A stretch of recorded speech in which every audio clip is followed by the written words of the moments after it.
I want you to know. I am not defined by the absence.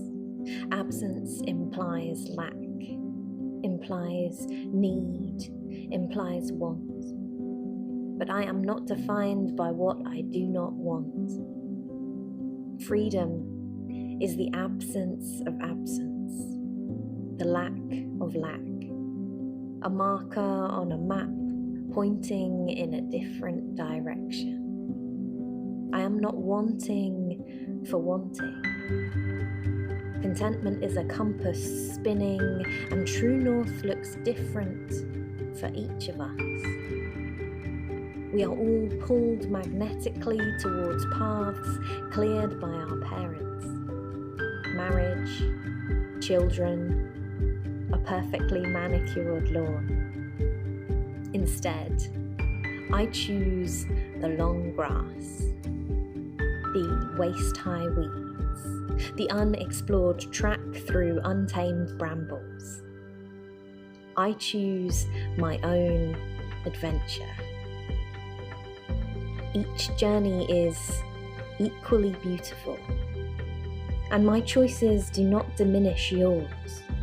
My journey does not diminish yours. We are not in competition. We're not even going the same way. Let your compass guide you, and I'll follow my instincts too. Map making is a subtle art. Every plan filled with the ghosts of the roads not taken. But I cannot regret my decisions. They have brought me here. I am alive. And this view is stunning.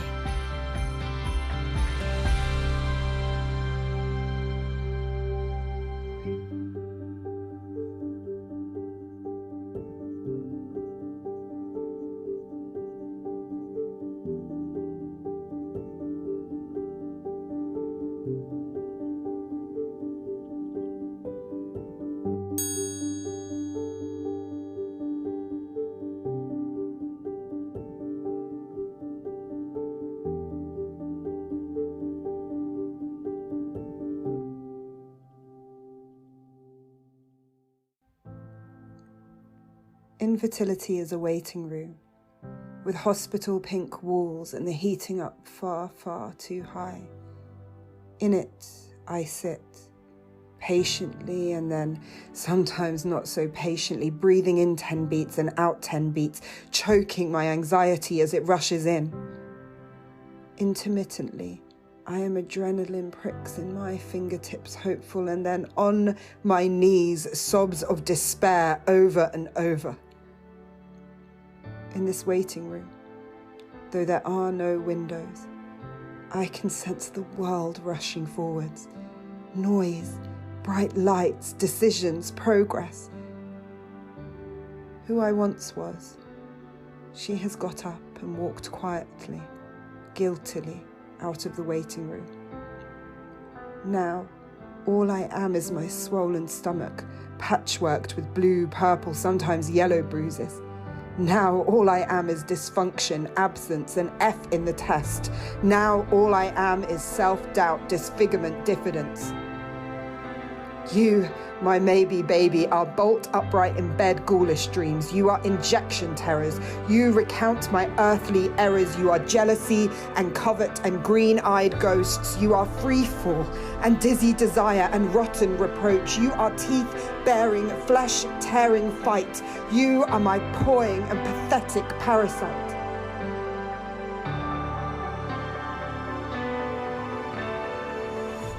You too, my maybe baby, a soft and tempting lullabies caught in the air in spring. You are future promise, a world beyond the wait. You are lakeside peace and sound sleep. You are me at ease, finally feminine in my own skin. But you, my never baby, you are something else. You are pink and blue pills, white powder and cheap thrills. You are the loss of everyone I love, my husband, my sisters, my father above. You redefined me as full stop. Punctuation to the generations who preceded. You are blind and writhing hatred for whatever God decreed this. I fall at my knees and I curse this disease. I beg for forgiveness. I long to be free. But infertility is a waiting room. It is where I live. This is the silent grief of the waiting room. Oh, what I wouldn't give.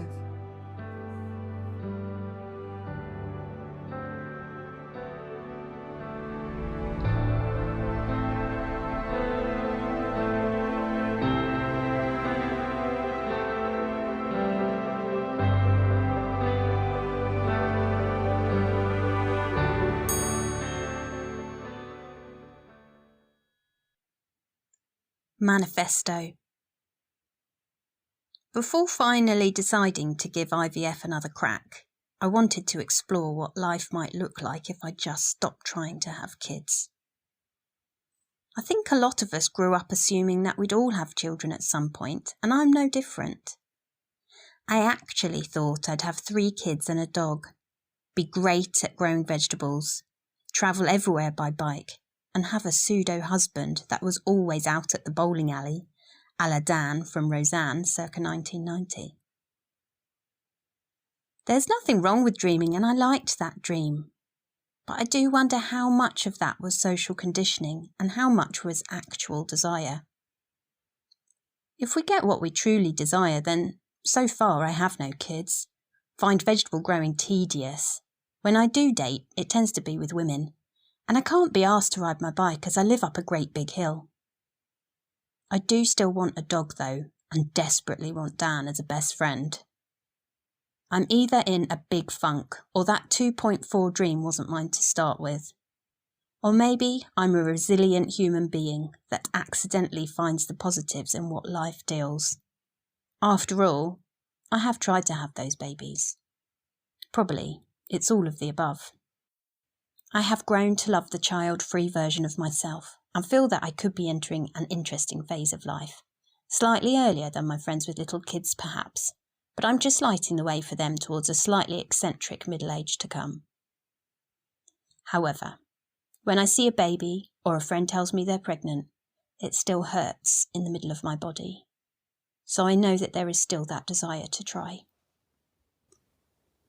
33.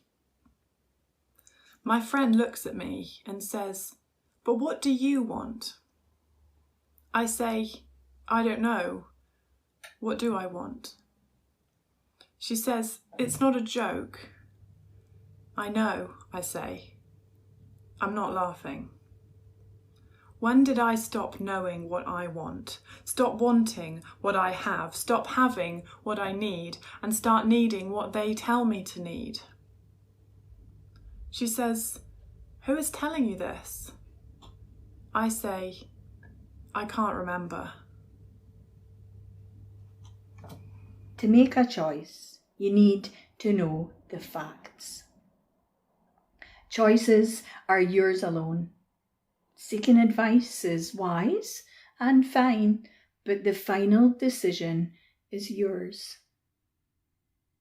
You are not less for any choice you make or don't make.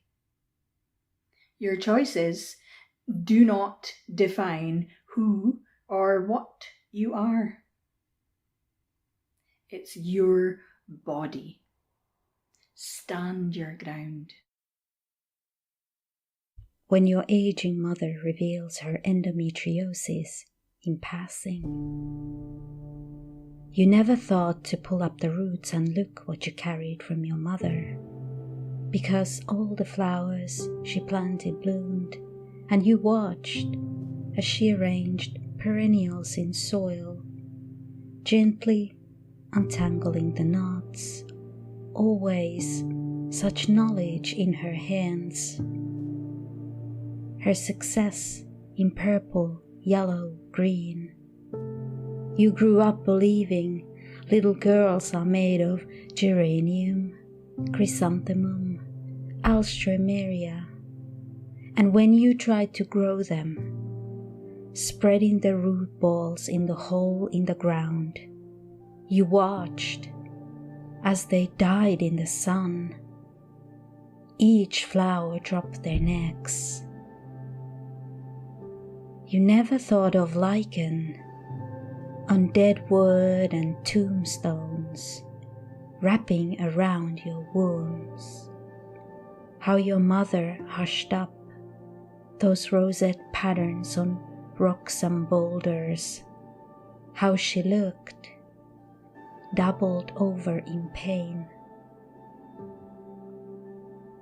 Never thought it climbs up so silent, that crusty growth on red cedar tree.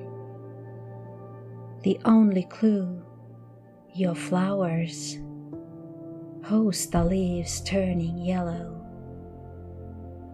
until she drops the name of your beast. Gift. Sometimes I picture your daughter placing your firstborn grandchild in your empty lap, and it drives me to the cookbooks, the pens, the lab, the easel. I have 9 short months. What can I make you to outshine her gift? On the other side of hope. On days like this, it's hard to believe that we too will move past this monolith, that there'll be ease in our hearts and in our strides, that the reality and the veil of water that covers me will not empty my heart of salt. You sitting silent apart, as if you were a stranger, the 2.5 hours too long to sit in curdled silence when we two curl together at night. And I wish there was hope, but I cannot touch hope right now, and yet I know hope exists somewhere, where you don't retreat and I don't cry, somewhere where this is just a distant memory of how things used to be, a small island of broken stones and half-dead trees that we passed. Just another dream slowly dying, if there is no hope. Give me hope like sun sparkling on water, and give me rain tapping on our bedroom window. Give me and you happy again. Where is this land called hope? Please raise a flag. Please signal to me, for I am getting swallowed up again in a way that I said I would not be, not for love and not for money, and yet here I am, begging, screaming for hope. A last note of joy lingers on between you and me, and I cry on the train whilst you sleep all the while, silently signalling to the world. Please send me hope. The lost child. Your shadow darkens on the flap of the tent, summoned in nylon and mushroom breath. A pigtail hangs long on your back, mimicking mine. I want to take your hand, say daughter, daughter, repeat daughter, daughter, say the words until the air becomes you. Daughter, daughter, I had a name for you. I gave that name to the dog.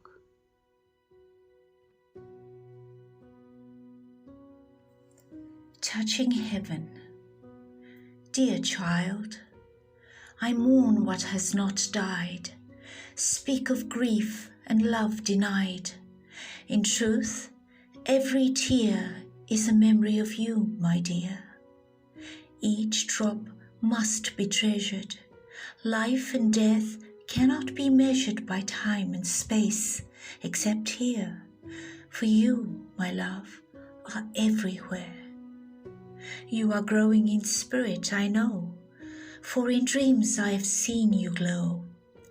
touching me like a gentle feather, wise in understanding what we weather down below, where death means dark, loss, pain, and losing our spark. If only we knew how to transition, man would touch heaven.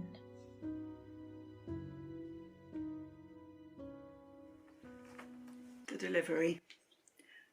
Another white delivery van pulls up outside. A delivery woman jumps out and flips open the door, takes out a small white bundle. "Sorry, love, nothing for you," she says, going to another house. No, there's never anything in the van for us.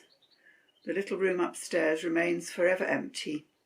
You flick through the catalogue, but nothing goes in the basket. There will be no deliveries here, not known at this address. Time to log off and close down the longing in your heart.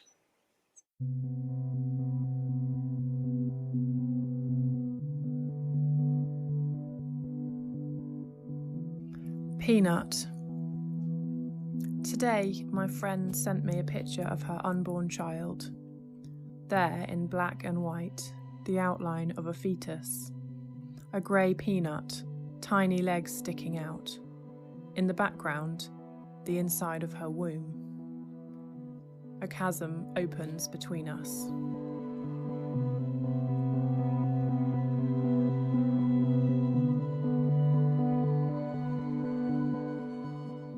Spotting. A sign of cancer, a sign of baby. I think only of baby. Its tiny palms, starfish shaped in greeting, its crescent moon slivers of fingernails, the size of a cell, sweet pea, raspberry, bean. A sign of polycystic ovaries.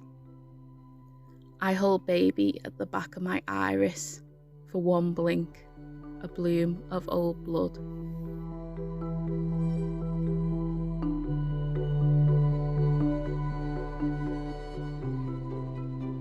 Os. "You have a tiny os," she said, peering up my vagina. The other nurse smiled sympathetically. "You'd never be able to have a normal delivery if you got pregnant," she added. There were fibroids, smallish, but everything else was normal, except the os. I was not planning on getting pregnant. I thought of all the women who die in labour.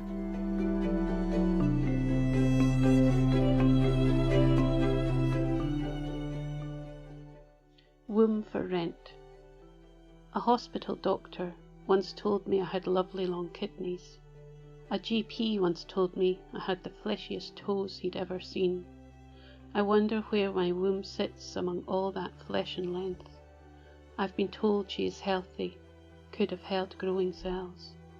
They might have morphed into twins like Aunt Edith and Ethel, but now the womb moves undetected, shedding her eggs. Maybe last month's was the last egg in the menopausal stew. She's shutting up her shop at last. No more eggs, no more space waiting to be rented. Fixed term, 9 months. I bid her farewell. Wish I could have been a better body. Wish there could have been hope for both of us. Heart's Desire.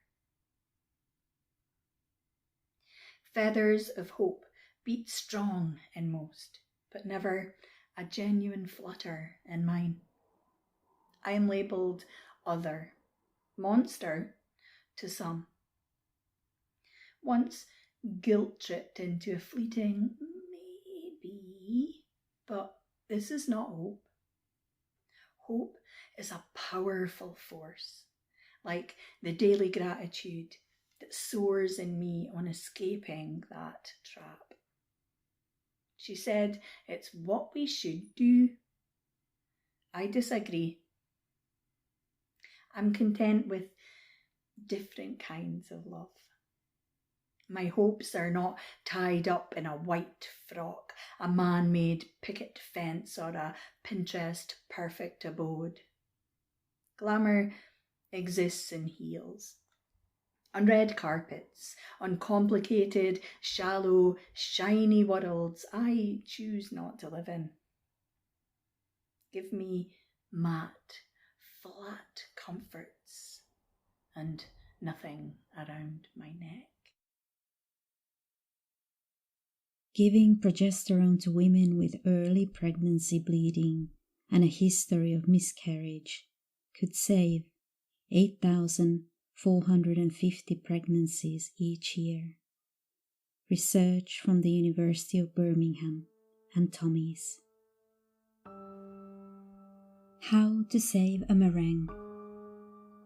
If you crack the shell gently, leaving 2 halves in your hand, carefully passing the egg from one half to the other, back and forth, like this limbo you're in.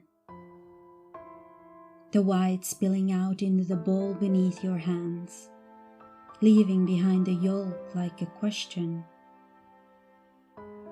And if you beat the whites to soft peaks, the foam will harden like the fact. The night you presented yourself at the ER, the doctor didn't test your progesterone. And if sugar is not added slowly, the network of protein that makes a meringue possible collapses like your lining, unable to thicken and hold the embryo. And you think how a baker knows to stabilize a meringue with something acidic, cream of tartar, a splash of lemon. The doctor would have done all in her power when you told her and told her again you were bleeding.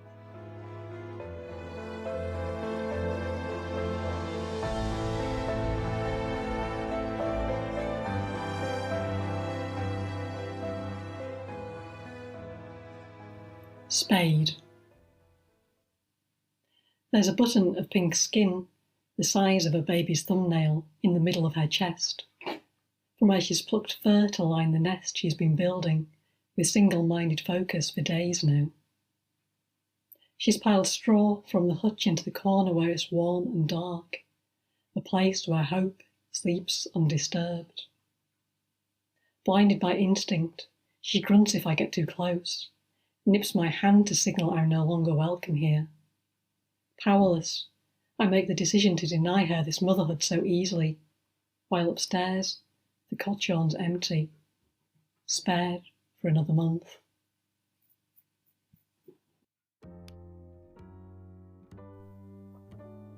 Why women? Hide persecuted pursed lips by widening your eyes when they ask. Flash extra iris to distract them. Slowly load your fork at a dinner party, then empty small morsels as a seemingly accidental distraction. Mumble through the discomfort of societal assumption. Comment on the nostalgic bite of the honey-glazed parsnips instead. Glance at your watch to hide the shock in the bus shelter. The next stop is only a 4-minute walk. Try deflecting, like a mirror, not to scorch, only to burn the original Inquisition. Ignore the hollow sounds in your lower abdomen when you reply, "No, I haven't any." Ignore the furrow in their brow following the letdown. Do not fear it may fold you in. Smile, despite the pinch and pull as their gaze tears the title of woman from your skin. And remember to smile at their confusion the next time when you reply, "No, well, none that I know of."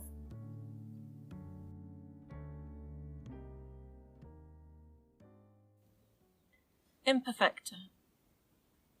A papier-mâché collage of certificates makes a joyless, perfect model of a woman. A baby would sculpt her in reverse, fill the hollow cast, remake her in a more endearing shape, and paint her in colours more vivid than her mother's mistakes. This is a burden too heavy for a child. A ribbon snaps. A piñata spills. Emptiness.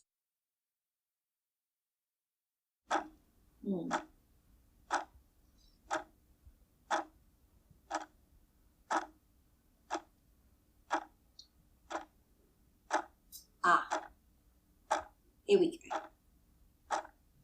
Utero trader. For sale.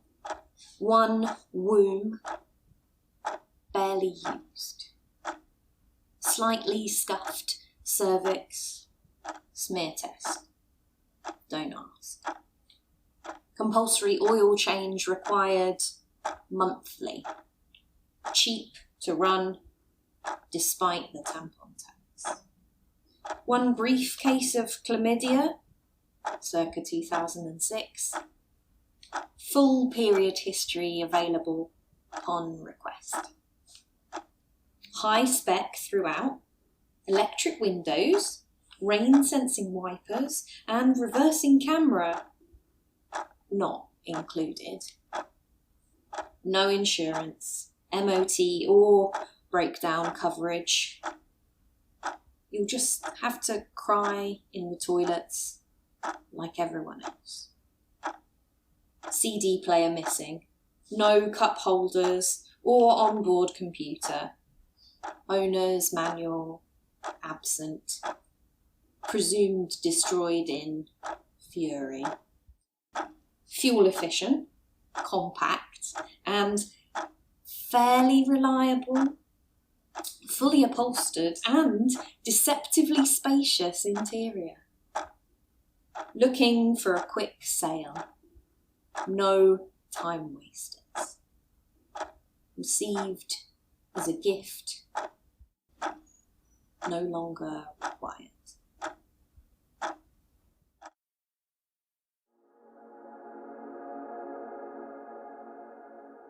Empty hole.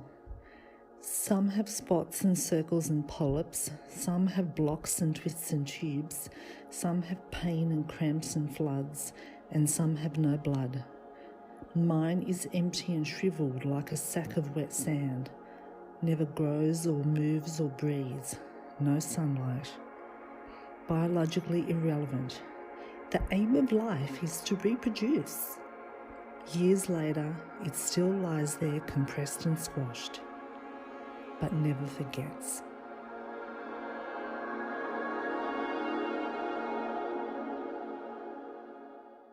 To cut the cord. My womb is a lantern, a long, lit corridor stretching back millennia. A torch born from the flames of strong women before me, carried through the bloodiest battles, wielded with pain and shame and pride, all in one breath. A light of passage, softly gifted from one to another, and now to me. Only I do not know if I can fan these flames while the Amazon and democracy burn brighter.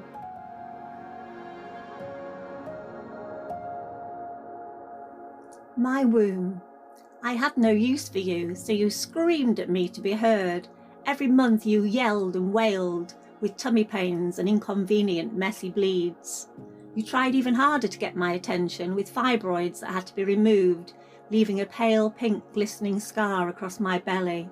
I took pills to keep you quiet. Shush now, please. Full circle.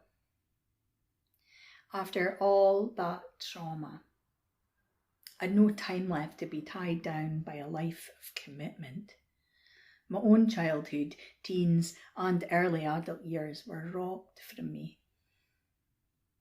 Here we are at the still not too late stage. I'm not ready. No desire to be. Zero yearnings for babies. No ticking clock. I empathise with others who'd gladly swap places, make good use of the parts of me I've no need for. I'd freely gift them if it were possible. My fleeting foray into contemplating a maybe was driven by guilt, fear, and not knowing what I wanted. Pushed to be thinking about what I should be doing by somebody that doesn't understand. I'm glad to say I've found like minds. I've survived horrors, many have not.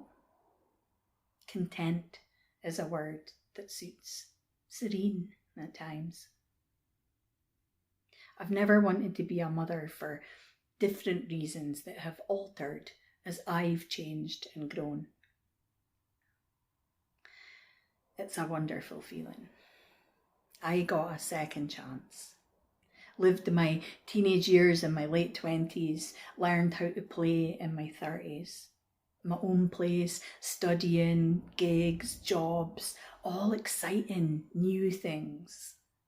Seedling friendships bloomed into deep, intimate connections, forged all the stronger by years of laughter, tears, joy, and grief. In helping people like me by sharing my truth, trauma becomes treasure, art, medicine.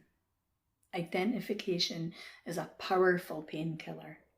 Realising it's not just me is a relief. Agonising over things I can't change is futile. It's taken me years to claw my way up to where I am now. If I could go back and alter my past, I'd not be the me that I am today. I kind of like her, and I refuse to trade her for another life that isn't mine. All I ever wanted was the freedom to love and become a real person. A human being full of flaws and the whole spectrum of feelings. Not better than, not less. Just me.